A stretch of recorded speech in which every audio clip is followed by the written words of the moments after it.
Good morning बच्चों। कल हम भू उपयोग के बारे में पढ़ रहे थे। भारत में भू उपयोग के जो परिवर्तन आ रहे हैं, कल हमने उसके विषय में डिस्कस किया था। इस डायग्राम के अनुसार देखिए कि कैसे पिछले सालों में भूमि उपयोग में परिवर्तन आया है। जैसे वनों के अधीन, शुरू में देखिए ये वनों के अधीन जो भूमि है उसका प्रतिशत 1950-51 में 17% था और जो बाद में बढ़कर 23.3 हो गया। इसके अलावा गैर कृषि कार्य में जो प्रयुक्त हुई भूमि है उसमें 3.2 था, बाद में बढ़कर ये 8.7 हो गया। और बंजर व व्यर्थ भूमि जो भारत में थी वो पहले 13.4 थी, बाद में ये घटकर 5.5 रह गई। इसके अलावा फसल वृक्षों के अधीन जो तरु फसलें हैं, उपवन है, उनके अधीन जो ज़मीन है, जो भूमि है, वो पहले 6.9 थी, अब 1.0 रह गई।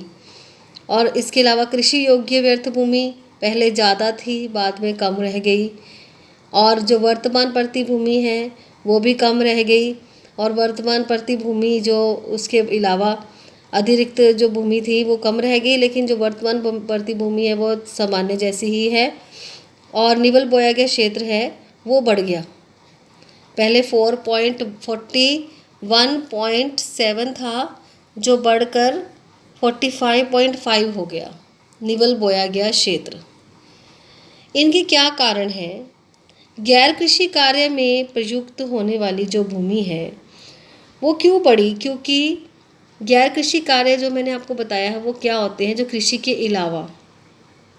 अब धीरे धीरे अर्थव्यवस्था बदलती जा रही है, उद्योग व सेवाओं के सेक्टर जो है उसमें विस्तार होता जा रहा है, इसलिए जो गैर कृषि कार्य में प्रयुक्त हो रही भूमि है वो बढ़ती जा रही है। देखिए 3.2 से लेकर 8.7 बढ़ गई, क्योंकि अर्थव्यवस्था बदलती जा रही है। अर्थव्यवस्था की संरचना जो है वो बदलती जा रही है।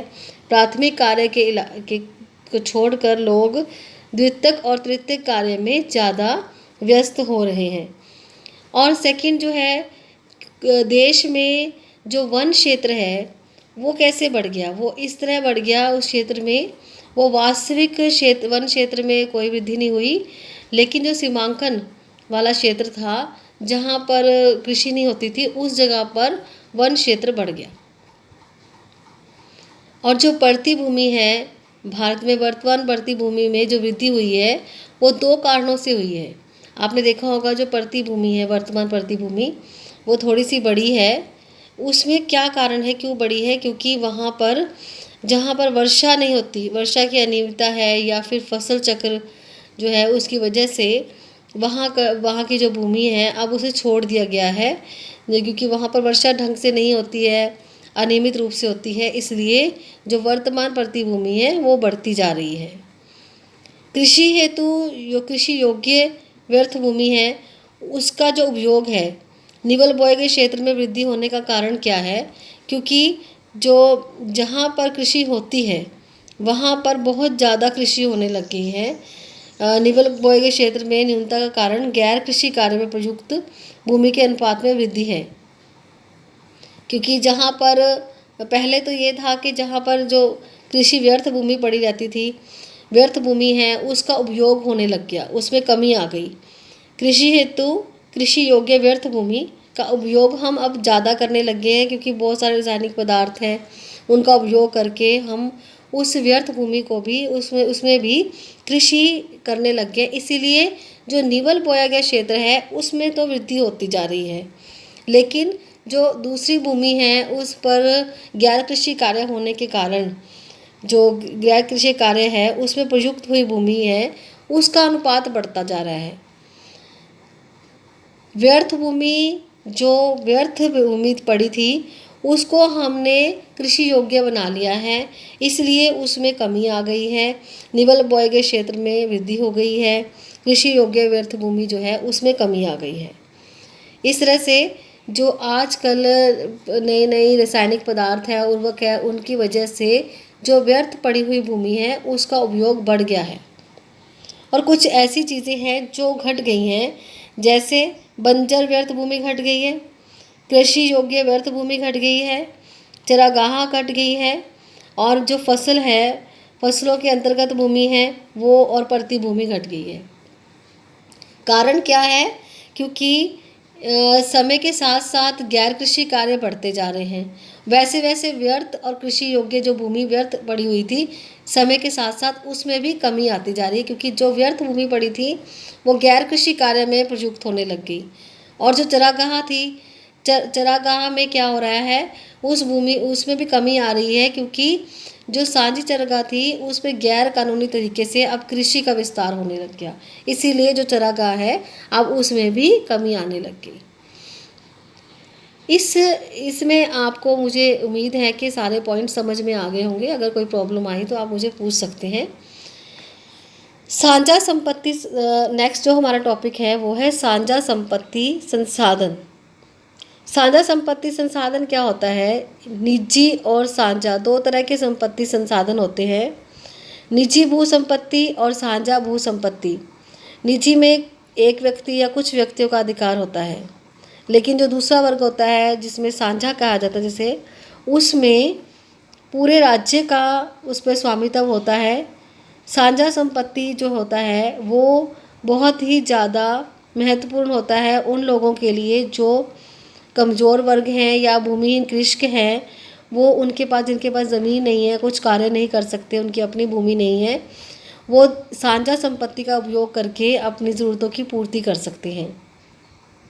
जैसे पशुओं के लिए चारा ले सकते हैं, घरेलू उपयोग के लिए ईंधन ले सकते हैं, लकड़ी तथा साथ साथ अन्य वन उत्पादन जैसे फल, रेशे, गिरी, औषधियाँ, ऐसी चीज़ें जो है वो वहाँ से ले सकते हैं।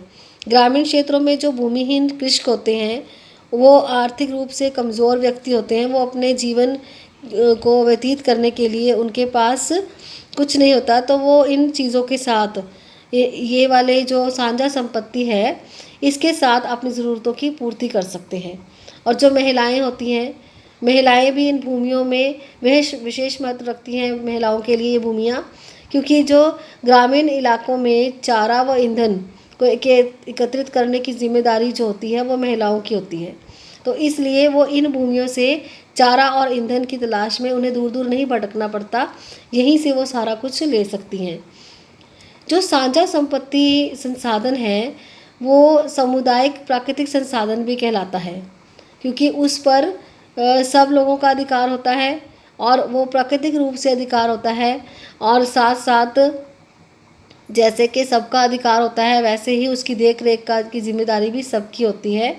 जैसे सामुदायिक वन है, चरागाह है, ग्रामीण जलीय क्षेत्र है, और भी जो सार्वजनिक स्थान है जहाँ पर सब लोगों का अधिकार होता है, उन सब की जिम्मेदारी, वहाँ पर सबकी जिम्मेदारी बनती है, उसके प्रबंधन की दायित्व सबका रहता है, और उसका उपयोग एक परिवार से बड़ी इकाई करती है, यानी पूरा ग्राम करता है, पूरा गांव करता है।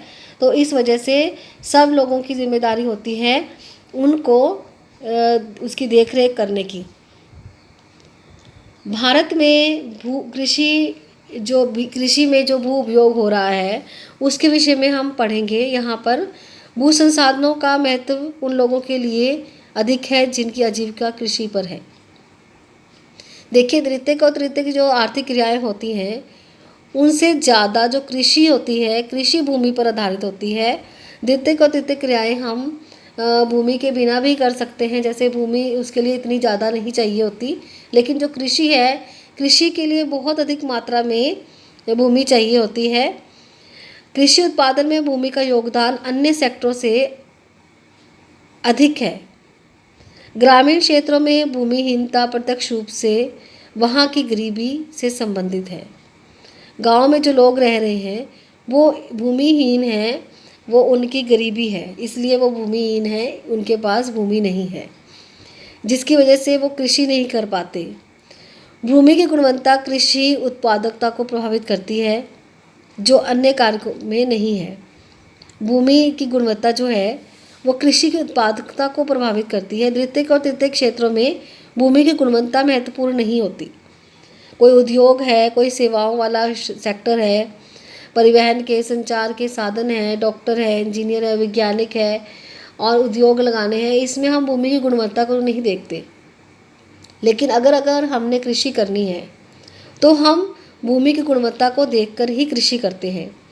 ग्रामीण क्षेत्रों में भूस्वामित्व का आर्थिक मूल्य के अतिरिक्त सामाजिक मूल्य भी है तथा प्राकृतिक आपदाओं या निजी विपत्ति के समय सुरक्षा की भांति भी ये कार्य करती है। जिनके पास ज़मीन होती है गांव में, वो उसके ऊपर आर्थिक मूल्य तो होता ही है उनका, कि वो कोई ना कोई कृषि कर रहे हैं, उसके ऊपर पैसा कमा रहे हैं। साथ साथ जो प्राकृतिक आपदाएं होती हैं या उनके पास कोई ऐसी अपनी विपत्ति आ जाती है तो उस समय सुरक्षा की भांति है वो, तो एवं समाज में प्रतिष्ठा को भी बढ़ावा देती है। मतलब उनके लिए एक इज्जत का सवाल भी हो जाता है, उनकी रेपुटेशन का सवाल भी हो जाता है, जिसके साथ वो भूमि के साथ अपनी सुरक्षा भी करते हैं। साथ साथ उनकी समाज में भी एक प्रतिष्ठा होती है जिसकी वजह से ये भूमि उनकी मदद करती है। और इसके साथ साथ अगर हम देखें कि नीवल बोया गया क्षेत्र, जैसे मैंने आपको बताया है कि नीवल बोया गया क्षेत्र जो होता है वो वाले क्षेत्र होता है जहाँ पर फसल को बोया और काटा जाता है। नीवल बोया गया क्षेत्र तथा सभी प्रकार की बढ़ती भूमि और कृषि योग्य व्यर्थ भूमियों के योग को लगाकर ही हम भूमि संसाधन का अनुमान लगा सकते हैं। नीवल बोया गया क्षेत्र जहाँ पर फसल को बोया और काटा जाता है, पड़ती भूमि जो अभी व्यर्थ पड़ी है, और कृषि योग्य व्यर्थ भूमि जो कृषि योग्य व्यर्थ भूमि होती है, कुछ 5 वर्षों के लिए मैंने आपको बताया था उस पर कृषि नहीं की जाती, कृषि योग्य व्यर्थ भूमि कहलाती है। तो ये वाली जो भूमि होती है, इन सब का अगर हम योग करेंगे तो हमारे पास ये निकलेगा, वो निकलेगा भूमि संसाधन। पूरा का पूरा कृषि भूमि संसाधन क्या है? नीवल बोया गया क्षेत्र, पड़ती भूमि और कृषि योग्य व्यर्थ भूमि का योग। कृषि योग्य जो व्यर्थ भूमि है उसमें धीरे धीरे कमी आई है। क्यों? क्योंकि गैर कृषि कार्य बढ़ते जा रहे हैं और कृषि योग्य व्यर्थ भूमि में कमी आई है और कृषि योग्य भूमि में भी कमी आई है, क्योंकि गैर कृषि कार्य बढ़ते जा रहे हैं, दोनों में कमी आई है। भारत में नीवल बोया गया क्षेत्र में जो संभावनाएं उसकी बढ़ती जा रही हैं, क्योंकि आजकल क्या हो रहा है, कम भूमि के ऊपर ज़्यादा प्रौद्योगिकी के कारण ज़्यादा हम मशीनीकरण करके बहुत ज़्यादा उत्पादन ले रहे हैं। तो हम ये कह सकते हैं कि वो वाली भूमि जहाँ पर फसल को काटा और बोया जाता है उसमें तो वो तो बढ़ती जा रही है, उसमें तो बढ़ोतरी हुई है। क्योंकि क्यों हुई है? क्योंकि प्रौद्योगिकी के कारण, विकसित होने के कारण, नई नई मशीनों के विकसित होने के कारण इसमें भूमि बचत हो रही है, कम भूमि के ऊपर ज़्यादा उत्पादन लगाया जा रहा है।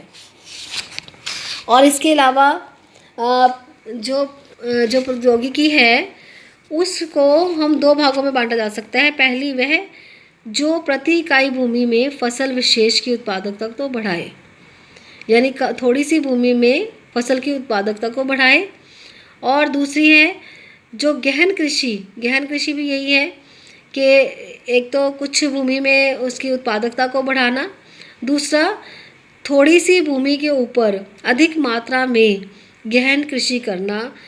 और उसकी वजह से क्या होता है, गहन कृषि करने से उत्पादन बढ़ता है, श्रमिकों की मांग भी बढ़ती है। और भारत में जैसे कि गांव में बहुत सारे लोग गांव में रहते हैं, तो उसकी वजह से क्या हो रहा है, गांव में रहने से वहाँ पर जो लोग बेरोज़गार हो रहे हैं, क्योंकि उनके पास अब काम नहीं है, भूमि नहीं है, उनके पास गैर कृषि कार्यों में भूमि युक्त होने लगी, तो वो बेरोज़गार है। अगर गहन कृषि की जाए, छोटे से क्षेत्र में घनी कृषि की जाए, तो उससे उत्पादन भी बढ़ेगा और श्रमिकों की मांग भी बढ़ेगी। भारत जैसे देश में भूमि की कमी तथा श्रम की अधिकता है। ऐसी स्थिति में फसल संघनता की आवश्यकता केवल भू उपयोग हेतु वांछित है, अपितु ग्रामीण क्षेत्रों में बेरोजगारी जैसी आर्थिक समस्याओं को कम करने के लिए भी आवश्यक है। अब गहन कृषि का देखिए, आपके पास ये फॉर्मूला भी दिया हुआ है जिसमें सकल बोया गया क्षेत्र सकल बोया गया क्षेत्र क्या होता है? वो कुल क्षेत्र जिसमें बार बार एक वर्ष में अगर 2 फसलें उगाई गई हैं तो उसको बार बार योग किया जाता है उसका। निवल बोया गया क्षेत्र वो होता है जिस पर फसल को बोया और काटा जाता है। जो सकल बोया गया क्षेत्र है वो कुल क्षेत्र है जहाँ पर फसल को उगाया जाता है, चाहे वर्ष में 2 बार है, 3 बार है, या फिर जितनी बार उस क्षेत्र में फसल को उगाया जाएगा उतनी बार उसका योग किया जाएगा। उसको अगर हम डिवाइड करते हैं निवल बोया गया क्षेत्र मल्टीप्लाई बाय 100, तो हम कृषि की गहनता निकाल सकते हैं कि कितनी घनी कृषि है, कितनी सघन कृषि है। अगर सघन कृषि की जाती है तो बेरोजगारी भी खत्म होती है और साथ साथ आर्थिक समस्या भी कम होती है। ये देखिए, अभी तक हमने ये चैप्टर में ये पढ़ा था कि भूमि उपयोग के बारे में जो परिवर्तन आ रहे हैं उनके विषय में पढ़ा था। भारत में भूमि उपयोग कैसे है, जैसे मैंने अभी आपको बताया कि गैर कृषि कार्य में ज़्यादा है और कृषि की जो भूमि है वो धीरे धीरे कम होती जा रही है और उस भूमि में गहन कृषि की जा रही है, जिसकी वजह से उत्पादन को भी बढ़ाया जा सके और बेरोजगारी को भी कम किया जा सके। नेक्स्ट हमारा टॉपिक जो है वो कल रहेगा भारत में फसल ऋतुएं। अलग अलग प्रकार की फसलें हैं भारत में जो उगाई जाती हैं और किस ऋतु में कौन सी फसल उगाई जाती है, भारत में कौन कौन सी कृषि होती है, कौन कौन सी फसलें उगती हैं, उसके विषय में हम कल पढ़ेंगे, अगली वीडियो में पढ़ेंगे।